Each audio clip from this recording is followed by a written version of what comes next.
Welcome to episode 1 of the Awkward Tech Podcast. This is a podcast that me and Presley are going to start doing. We wanted to take a branch off of the Awkward Tapes podcast and start podcasts where we do podcasts a little more centered around technology. So I'm not going to waste too much time, but real quick, I want to give a shout out to Zach. We went over to Zach's house the other night and threw this intro music all together in hour and a half or so. Hour and a half, yeah. We were all there. Yeah, so it was really, really quick, but I think it's a really good. I'm really happy with it. Technically, it's not mixed and mastered, but who cares? It's good enough. And we don't have a logo either, but we're working on it, and everything's just kind of a work in progress. So yeah, let's jump on into it.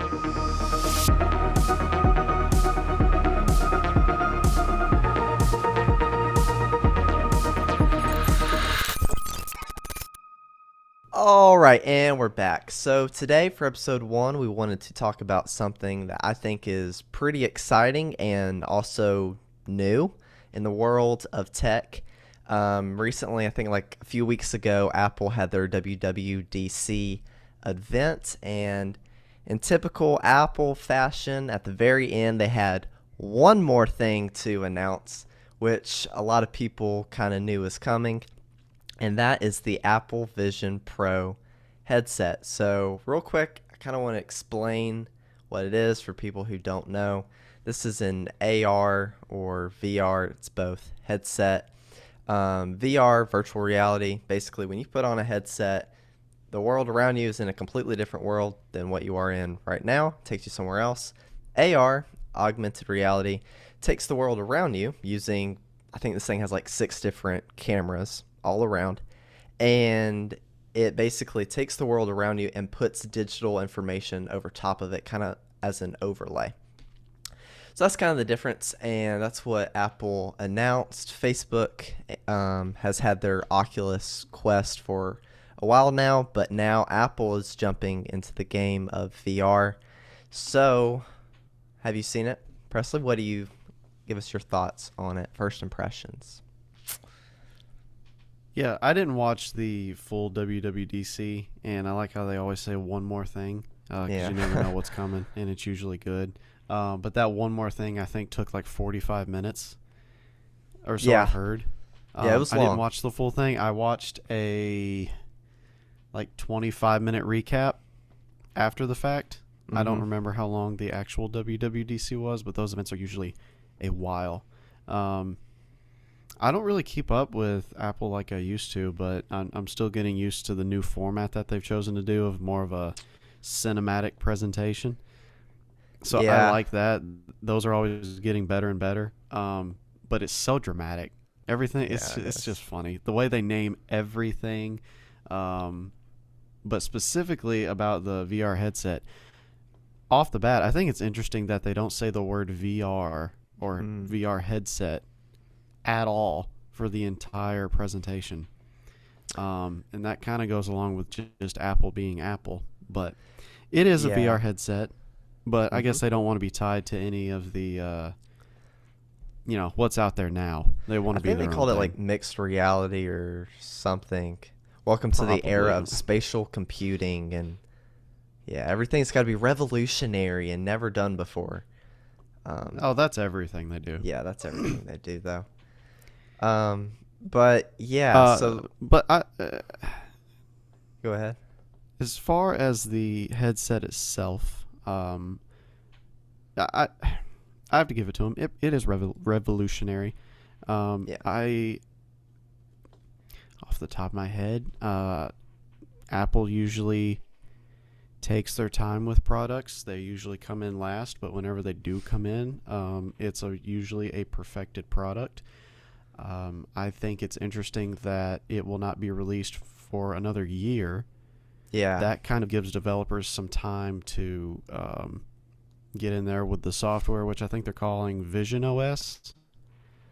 Sounds right. Sounds Am about I right. remembering that right? Vision, a name, iPad OS, iOS, Mac OS, iPad OS, Watch OS. I assume this would be Vision OS.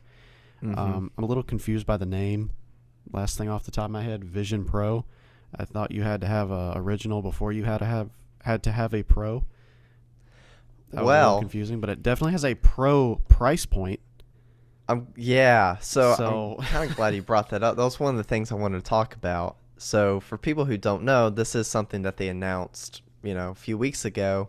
By the time you're watching this, maybe close to a month, but it's not actually going to come out until next year. But the price is $3,500. So it definitely has the Pro price tag. But I wanted to share this story. Let me screen share real quick. If I can. it's not really $3,500. It's like $34.99. Oh, right. Big difference. So, yeah, save a whole dollar. Let me show this real quick. So this is a rumor off of Mac Rumors, and a lot of rumors end up, being true. Not even being sarcastic. A lot of stuff with the Apple is actually pretty dead on. This is talking about a cheaper headset that could come out in 2025, and instead of the Apple or the Vision Pro, it could be called Vision One, or more simply, Apple Vision.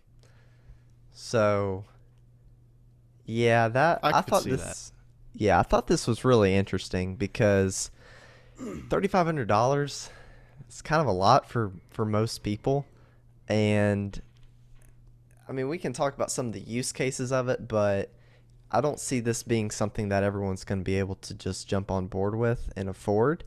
Um, but I mean, if you look at something that Facebook has done with their Oculus, it's like $500 or something like that. That's a lot more reasonable. I think that's right. Maybe some of their other products are a little bit more than that, but people can kind of get behind Yeah, that a little that's bit easier. yeah. It's definitely gonna show them up, but somebody had to start in order, like I was saying earlier, in order for Apple to come up after them. Hmm. Somebody had to start it, and then they had to come up behind them, rename everything, and then perfect it. And I have to give it to them. It's pretty. It looks Oh nice. yeah. It looks comfortable. Hmm. I will probably not wear one for 5+ years. Yeah. Because like you said, this is not accessible to the masses. This is going to be something that's just out there. It's a Hmm. completed product. Like, look at it. Yeah. It's a completed product, but it's definitely expensive. There's a lot going into it. Hmm. The way that we pulled up at first, you see her eyes. That's actually not like a Yes. pass through. I don't know if you've looked into that at all. That's Yeah. actually like a OLED screen flipped around, and it's showing what the Right. The inside. Let me scroll down goggles to are that. showing, what they're looking at. I mean, it's got speakers on the side of it, which have to be pretty high quality because they're showing people watching this as like a literal home theater. Hmm. It's got, yeah, It responsive tracks your precision eye eyes. tracking. I was watching some other tech, yeah, which is really weird. I was listening to some other tech reviewers and they who were there for the event and they got to try it. Hmm. They said it was like This one. magic, like it was the closest thing to it. Yeah. I heard It's MKBHD. hefty. Yeah, he talked a little bit about that Yeah, eye I think that. tracing, and he was like, it was really, really, really impressive. But one thing about it though, even though yeah, it's very, very pretty, it's also got to be a little heavy, which is kind of what I've heard too, because just the way Apple does everything, it looks very elegant and very nice. But when you make everything out of metal and glass, it's going to end up being really heavy. But one thing I thought that they did that was pretty interesting, the battery is not actually in the headset. You can see here, there's a cord, and that plugs into, then you can plug it into the wall, or you have an external battery pack that you can carry around, and I think that only lasts for 2 hours. Really? So, yeah. Okay, I thought the battery was in the headset itself that lasts for 2 hours.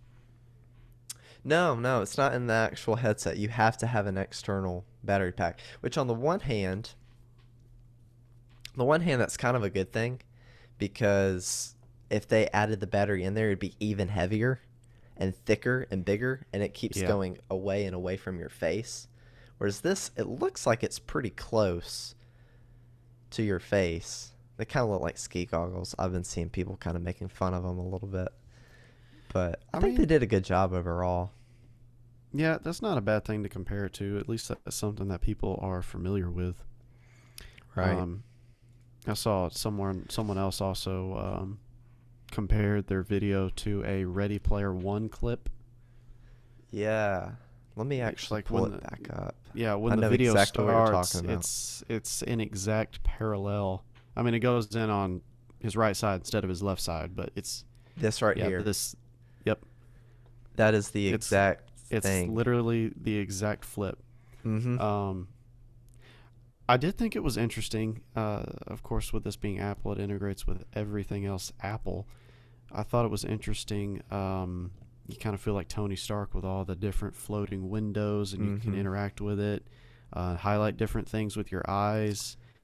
You can actually open up your laptop if you have it on the side, and then that becomes its own window that floats, Yeah. and then you have the entire, it's like extra computing power externally. Yeah, so that's really cool too. It seems like what they are leaning towards is more um number one, entertainment, and then number two, probably like productivity, things like that. But I was actually listening to a podcast. We listen to Lex Friedman sometimes. Well, he had on Mark Zuckerberg around the time that this was released, and so he asked him about it. And I mean, obviously, he's not going to say, yeah, they beat us by a long shot. But one thing that I thought was interesting that he brought up was the one element that they're kind of missing in all this, which I feel like is kind of a big one, is the gaming and fitness aspects of it. And this doesn't really strike me as like that's what they were going for, which I thought was interesting for him to say that. But I mean, I personally, if something's made of glass and metal, I'm not really gonna think of working out and moving around and being super quick. And that's kind of a whole area of VR that you can do on the Oculus Quest because it's made of plastic. And I'm sure the newer models have gotten better with that and getting lighter and lighter. But he brought that up. Another thing he brought up um, was so the way that this headset works is the eye tracking is amazing. But in order to actually select something, you just go like that with your fingers, and that Yeah. selects things, which is cool. And I've heard MKBHD talk about this too. He was like, you're in this whole immersive experience, but the moment you do this, you just miss a little bit of the haptic feedback that you would normally get in a regular controller. Yep. So, I mean, that's, I think what they were going for was they were trying to make it easy. Anyone can just do that. You don't have to hold a controller. You can just basically have your normal workflow, but it does make it a little less interactive. And I feel like they're also kind of missing out on one area of VR with not kind of staying away from the physically active part of it. You know what I mean? Yeah, well, Apple's kind of stepped away from gaming in general. You think back to when the iPad 2, 3, 4 was coming out, all the different benchmark Mm-hmm. games that were custom made just for iPad. A lot of them aren't there anymore. And then they launched Apple Arcade, which I don't know a single person that uses that. They No. just download the free games with the multitude of ads. I don't really think of Apple as a gaming uh, company Yeah, in I've heard general. that they're trying to get a little bit more into it because they're trying to just get more developers. And there's actually a way now. They came out with some tool I heard about. I was reading through the news stuff, and it's a way for developers to try to transfer games that are made for like Windows games to try to be able to convert them to Mac OS, because it's not that like Hmm. Mac and everything Apple related doesn't have the power to do it. They're very powerful machines. They're just not optimized for it. It's not meant to run Fortnite. It's not meant to run any big game that people play that's meant to be played on a Windows machine or something like that. Yeah, I do think you're onto something with the naming scheme, them calling it Pro. Because if they've Yeah. thought ahead of this, which they probably have, they've definitely had the time to. Mhm. Um, if this is their Pro version, that's going to be the sleekest, um, with the most features, the most cameras, the most everything just packed into it. If this is the Pro version, they're probably going to come out with just Apple Vision or Mhm. take off their naming scheme with iPhones, call it Vision SE or some equivalent to that. Mm. That'll Yes. I could see coming in at more of a Oculus competitor, and then they would really be off the map if they got into gaming. But I don't know. I don't really. They're gonna have to make some changes or get some developers in to make games. The problem that Apple has always had is they don't play nice with others. Mm. So getting all these game companies to make one that works with their hardware, software, which it's capable, but it has to Mhm. be developed differently. So One thing to your point of not playing nice with others, I did actually see, because I watched the whole thing and it was long. But one thing that they talked about, they're doing some kind of partnership with Disney. It seemed like so when like right now when you get it, it basically is going to come with some kind of VR experience where you can watch different Disney things. Like you can sit in like a Star Wars space shuttle and like mm, watch The Mandalorian or something like that, which was cool. So I think that they're trying to make certain partnerships. But one thing I thought was really cool was they were talking about um, this idea. I don't know if this would actually happen, but let's say instead of going to a basketball game and instead of watching it on your TV, you would be able to literally sit as if you were watching courtside a real game live, as if you were sitting there. Now you would have to probably pay a lot of money to watch that. You'd have to get like a ticket for it. But I could see people doing that. I think that'd be yeah, really just to cool. do it from their house. I don't know. I could see them justifying making that more expensive. I could also see them not being that expensive at all. I think courtside. You think about the camera or not camera, but whatever sensory equipment that they put in place. That's going to take Yeah. up real courtside seats. Right. So that may be expensive. Yeah, I don't know. I think you could have like a sensor, kind of like a lot of cameras are already, on different sports. You see it on football all the time. They have this string running across. I think that it could kind of make it to where it's off to the side or something where you can kind of, I mean, you Mm, could be right, and they have like VR ticket seats that are reserved for it. But the whole idea is so you could be able to look around and see as if you were there, and it's live too. So yeah, if they were able to do that, that'd be cool.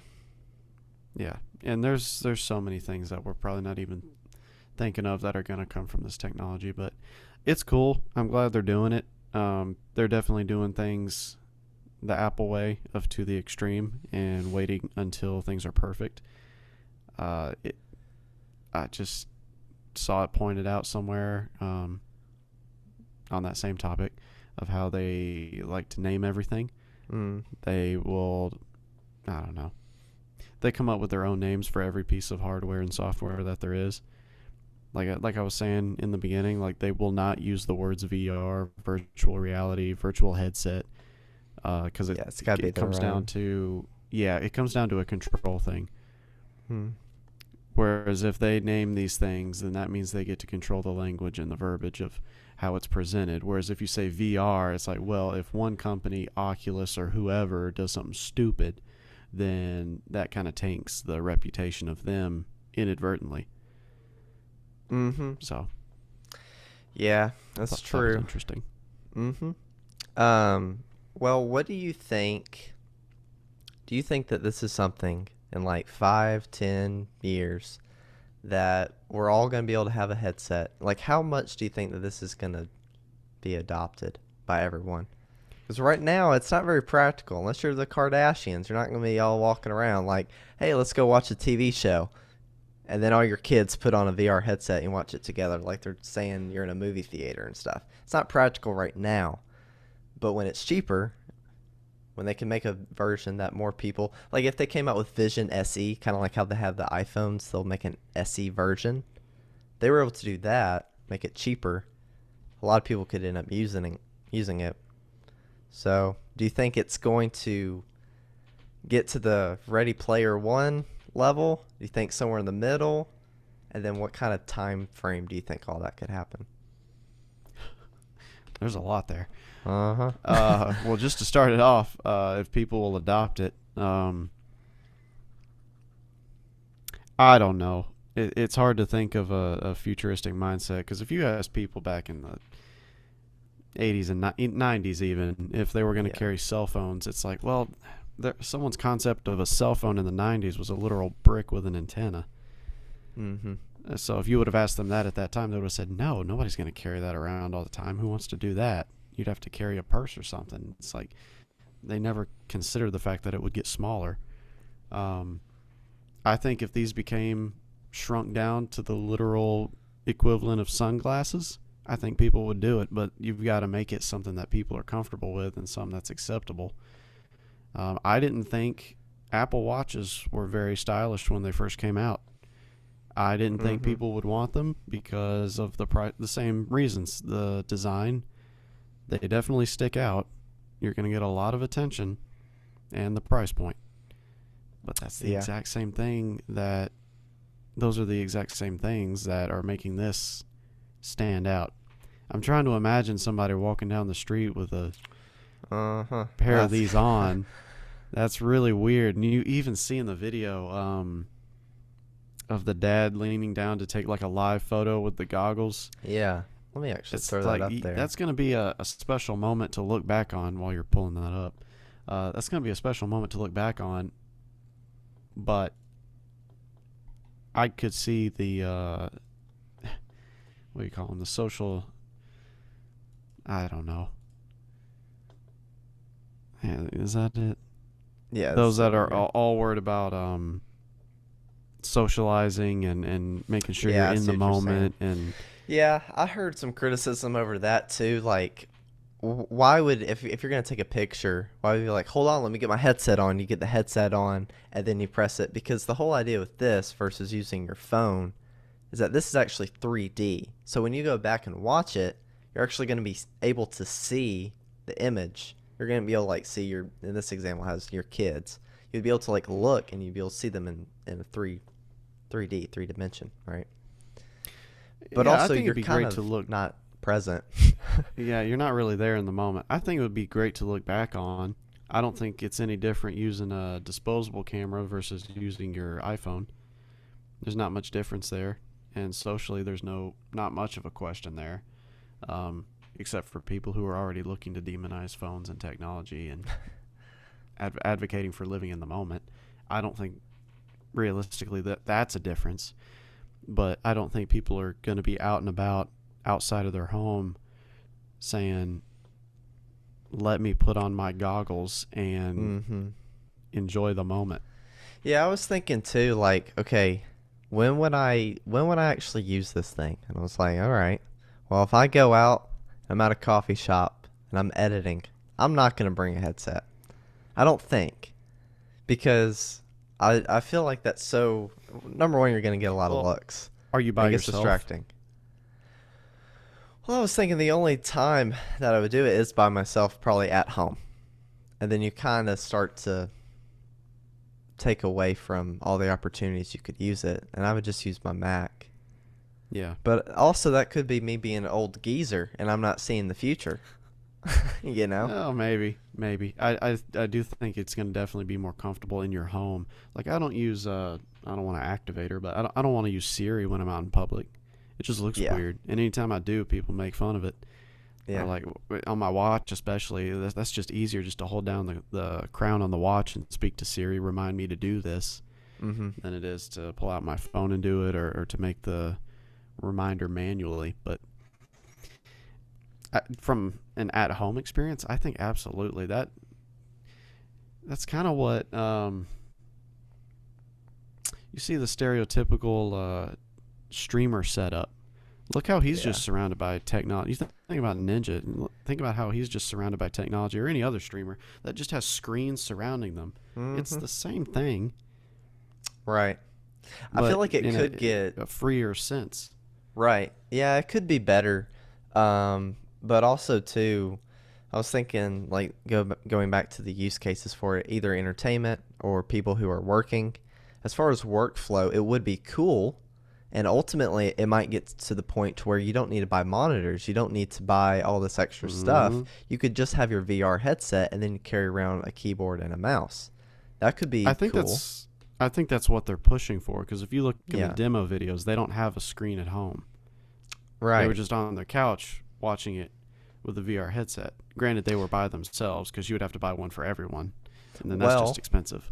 let me ask you this. Do you think that this can kind of take away from their sales of their desktops, especially their desktops, but maybe some of their laptops too? If this is the new portable computer, because this thing actually does have an M2 chip in it and another Yeah, chip. It's got a couple chips in it. Yeah. So would that kind of take away? That might be a while before it happens, but just accelerating 10 years, I do think it phones were the same way. They started off very analog, very low tech, Hmm. but for the sake of convenience, Apple, Microsoft, Google, you think about all the main players there are today that make phones. For the sake of convenience, that kind of drove the motivation to make everything as mobile as possible. So things Yeah. got reworked. They redid certain things. Apple created certain software that works more efficiently on less power so that people could carry it around. I think things will get reworked to where this can be used in place of a desktop. I mean, if you're just getting a computer like a Chromebook for checking your email, Hmm. if this eventually becomes a equivalent in price, I think that, you know, maybe that would be a viable option. If, like you said, if you just have a keyboard and mouse and have this, you just pop Right. this on for a few minutes, get some work done, save some space. You don't have to buy a monitor. A lot of space. Yeah, imagine if this was able to be able in like I don't know, 5 or 10 years. Let's take this same level, maybe not even 10, just a couple. If they're able to make this exact same thing where you're having like an M2 chip that's a very, very powerful chip, very easy to do most of your workload stuff, then they have this other chip that is for cameras, sensors, microphones, takes down the delay to only 12 milliseconds, so it feels very smooth. If you can get that good of an experience, you might start using your Mac, your MacBook a lot less, and then you could just use this. And like you said, it frees up space. It could end up replacing it in some way. Well, coming off of that, Apple coming out the gate with this, I think it was a wise choice on that note to not go after gaming. I don't Mm, see gaming. Gaming is about to change a lot over the next 3 to 5 to even 3 to 5 to 6 7 years. yeah. Also dependent Um, upon I think developers. it's It's going kind to of on change a them. lot the more that people. It is, which is why I'm interested to see what developers can come up with in the next year they have before this comes out. Um, but to kick it off and say this is going to be the next gaming experience, I don't know. I feel like that kind of takes away from the community of people that like to build their own PC. It's going to be a long time before you get that Yeah. same amount of power in a set of goggles. Yeah, that's very true. So you see this more as a workflow, help you free up space, also entertainment, be able to watch things as well. I've been seeing some of the animations that look really, really cool, just like you're watching a normal, football game or something like that, but then it's kind of interactive and has different, characters and Mm-hmm. players and stats in the field and everything just popping up in front of you. I think that's what they're going for, and I think I agree with you. Like they said, I think it's probably a wise choice that they went down this route. And then I think over time, it's just going to be all those things that they're missing. It's kind of dependent upon developers in the same way that Facebook, they're dependent upon everyone else around them to turn it into what it's going to turn into, which I feel like now that Apple has done it, I mean, they're such a large company. I think now people are going to be on board now more than ever, because if you go back years ago, do you remember when Google came out with their Google Glasses, and it just died? Yeah, they were way too early. They were Way way too too early for early. that to be appreciated. Yeah, it's way ahead of its time, because even today it's like it's starting to get there. The technology is starting to get there. But at the time, I mean, it was kind of a joke, because at the end of the day, you're walking around with glasses that have a camera on it, and it doesn't look normal. So I feel like this is kind of a And step in everyone that knows it. direction, and everyone knows it. Yeah. Which this is still kind of like that. They don't in a look way, any but less weird today. yeah. Yeah. Well, they don't look any less weird today, Google Glass, than they did 10 years ago. They still look Yeah. weird. Yeah. And everyone knows you're wearing a headset. I don't know. Yeah, I guess to put my thoughts up, wrap it up in short, I think Apple, like most of their other stuff, is going to become a very home user focused item. I would love to have something I like this agree. in a workplace environment. I think productivity would be just crazy. The things that you would just be able to have open around you. But I don't know. I think it's the first step in a crazy new future that we're seeing the very beginning of. Another thing, going to work real quick. I saw one example. Like, let's say you're working on something, some kind of mold or some kind of project for a device or some piece of, hardware. You'd be able to see it 3D, be able to make adjustments to the model that you're making up. I feel like there's just all kinds of use cases that we don't even know about yet, but could get there eventually. Yep. But ultimately, it's got to get cheaper before people will be able to do that. But I think this is it's a big step in the right direction. I think more people will probably end up getting it than we think, even though it's a hefty price tag. It looks really, really good. It's really cool. But I feel like right now it's kind of more of a play toy than anything, and it's not fully practical. Yeah. But maybe in 5 Nobody years it'll can be different. justify this. Yeah, not really. Unless you just got some money to spend and you kind of want a good toy. But yeah, I think we're about out of Which time. I don't. Any closing thoughts? No, but I am excited for this podcast, for VR, for all that good stuff. I love technology. I think we've both decided to choose a career in it, so it's exciting to get to talk about it. More of a subject matter focus on this podcast rather than having fun on the other one, which is awesome too. Yep. All right. Well, thank you guys for watching the first episode of the Awkward Tech podcast. We plan to be doing this like every week, keep posting out and get more content out there. So if y'all like this, stick around, and we're planning on doing this for the foreseeable future. So join and keep coming back every week. Thank you guys. See ya.